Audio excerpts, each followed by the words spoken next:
16h à Kinshasa, mesdames et messieurs, bonjour et bienvenue dans ce deuxième livraison d'informations sur Mondico Télévision.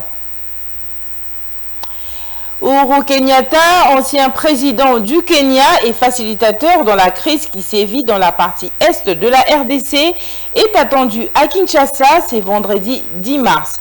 D'après la présidence congolaise qui a annoncé la nouvelle, Kenyatta va séjourner à Kinshasa pendant 48 heures et sera reçu par le président Félix Antoine Tshisekedi. Suivez les images et commentaires de la rédaction.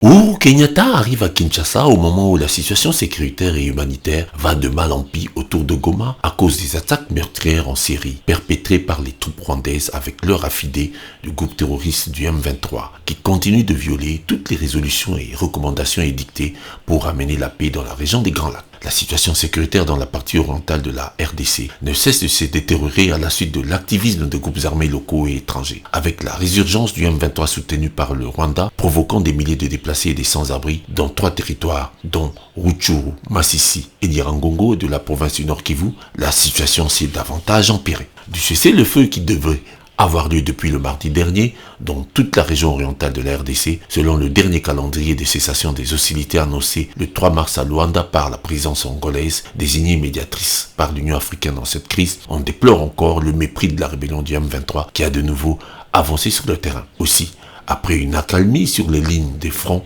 le jeudi, des affrontements ont repris dans plusieurs localités ce vendredi matin près de la cité de Sake en territoire de Masisi. Ainsi donc, l'arrivée de Uhuru Kenyatta, de facilitateur, devrait renforcer toutes les dispositions pour la pacification et la normalisation de la souveraineté congolaise. Rentrée judiciaire effective à la Cour de compte le jeudi 9 mars, le président de la République Félix Antoine Tshisekedi a assisté à cette cérémonie officielle qui scelle le retour en force de l'institution qui s'est engagée, selon son président Jimmy Munganga, détraquer les prédateurs des finances publiques qui se trouvent plus parmi les ministres et les mandataires publics. Reportage.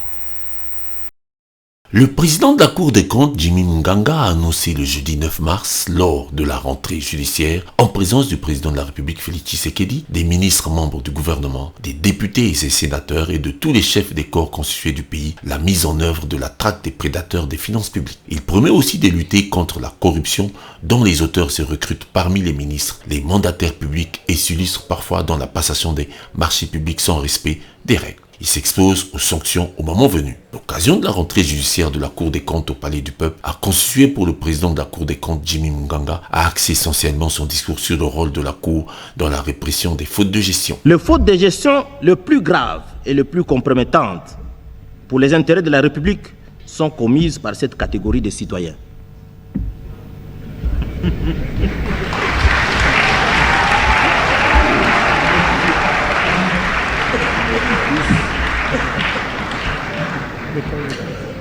Ils se considèrent comme des intouchables, se comportant comme des électrons libres.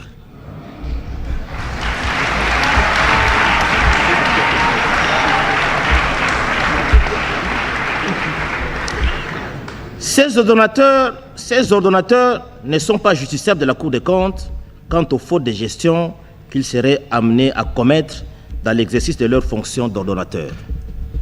Décelant les fautes de gestion, le premier président de la Cour déplore le retard dans la transmission de certains rapports de la loi des finances votée et celle sur la reddition des comptes auprès de la Cour. Ces fautes et tant d'autres encore ont été érigées en mode de gestion. Cela ne veut pas dire, pour autant, qu'ils sont immunisés contre toute faute de gestion. En effet, chaque fois que la Cour des comptes, au cours de ses investigations, découvre des fautes de gestion dans les chefs des ordonnateurs politiques, elle le relève dans son rapport et en fait état aux organes délibérants dont il relève, en application de l'article 32, alinéa 2 de sa loi organique. S'agissant du rapport annuel de la Cour, il met en évidence la gravité des fautes de gestion. Il contient des recommandations proposant certaines corrections, informe le public de la gestion des finances publiques. Enfin, une deuxième cérémonie a concerné la remise au chef de l'État Félix Antoine Tshisekedi, aux 2 présidents du Parlement et au Premier ministre du rapport annuel des activités de la Cour pour les exercices 2020-2021. En rapport avec la partie Est de la République démocratique du Congo, une délégation du Conseil de sécurité de l'Organisation des Nations Unies est en visite en République démocratique du Congo du 9 au 12 mars 2023. Question d'évaluer la situation sécuritaire ainsi que la mise en œuvre du mandat de la mission pour la stabilisation en RDC. Cette visite intervient alors qu'un cessez-le-feu entre les rebelles du M23 et les forces loyalistes a échoué. Reportage de Martin Kaembe. La délégation du Conseil de sécurité des Nations Unies séjourne depuis le 9 mars dernier à Kinshasa. Une visite de travail qui va jusqu'au 12 mars prochain. C'est la première fois depuis 2018 que le Conseil de sécurité effectue une mission de cette envergure en République démocratique du Congo. L'objet principal de cette visite est d'évaluer la situation sécuritaire dans le pays et la mise en œuvre du mandat de la mission de l'ONU pour la stabilisation de la République démocratique du Congo, MONUSCO. Pendant 4 jours, soit du 9 au 12 mars à Kinshasa, les membres du Conseil de sécurité rencontreront le président de la République démocratique du Congo, Félix Tshisekedi, et d'autres acteurs politiques majeurs du pays. La délégation prévoit également une visite à Goma pour évaluer la situation sécuritaire et humanitaire dans la province du Nord Kivu, mais aussi le contexte opérationnel dans lequel évolue la MONUSCO. Cette visite intervient 2 jours après l'échec d'un nouveau cessez-le-feu entre le rebelle du M23 et les forces armées de la République démocratique du Congo. Nicolas de Rivière, représentant permanent de la République française au Conseil de sécurité des Nations Unies. Il est aussi le chef de la délégation RDC. Il a confirmé que le souhait est de voir le combat se terminer et que le groupe armé dépose les armes, mais aussi que le groupe armé soutenu par les étrangers, les éléments étrangers se retirent tous. Les diplomates français, Nicolas de Rivière a promis de réponses plus concrètes à la fin de leur mission, mais n'a pas écarté l'option des sanctions. Car, a-t-il ajouté, toutes les questions sont à l'ordre du jour et il y a des mesures qui existent déjà. Et on va regarder ce qui en est. Le porte-parole du ministère des Affaires étrangères français, Anne-Claire Legendre, a pour sa part affirmé que la France tient au respect des engagements par les M23 et appelle tous ceux qui ont pu apporter leur soutien extérieur à ces groupes armés, notamment le Rwanda, à tout faire pour que les cessez-le-feu soient aujourd'hui respectés. Et enfin, le gouverneur de la ville-province de Kinshasa, Gentini Ngobila Mbaka, a pris acte de la marche annoncée et programmée pour le samedi 11 mars par les opposants Martin Fayoulou, Moïse Katumbi et Augustin Matata Pogno.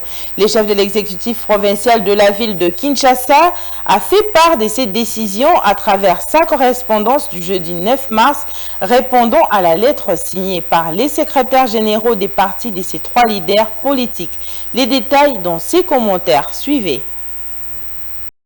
En prenant cette responsabilité, le chef de l'exécutif provincial de la ville de Kinshasa, Gentini Ngobila, entend réagir selon les dispositions légales qui lui autorisent aussi d'encadrer cette activité commune de 3 partis politiques importants de l'opposition, à savoir l'Amouka de Martin Fayoulou Madidi, Ensemble pour la République de Moïse Katumbi Tchapwe et Leadership et Gouvernance pour la démocratie d'Augustin Matata Pogno, qui vont partir en principe du rond-point Gaba le samedi 11 mars dans la matinée pour protester et condamner les crimes commis à l'est du pays ainsi que ce qu'ils considèrent comme la complaisance et passivité du gouvernement dans cette crise à la fois militaire, politique et humanitaire. Contrairement à la lettre signée par les secrétaires généraux des partis de ces 3 leaders politiques, le point de chute de cette marche serait le stade Cardinal Malula au croisement du boulevard Kassavubu et de l'avenue Kabamba. Or, en réaction, tout en prenant acte de cette requête, le gouverneur leur a demandé à considérer le stade Tata Raphaël comme point de chute de leur marche et ce, pour des raisons sécuritaires. À cet effet, Gentini Ngobila a invité le commissaire provincial de la police nationale congolaise ville de Kinshasa, le général Sylvano Kassongo, ainsi que les bourgmestres des communes concernées de prendre toutes les dispositions sécuritaires habituelles qui s'imposent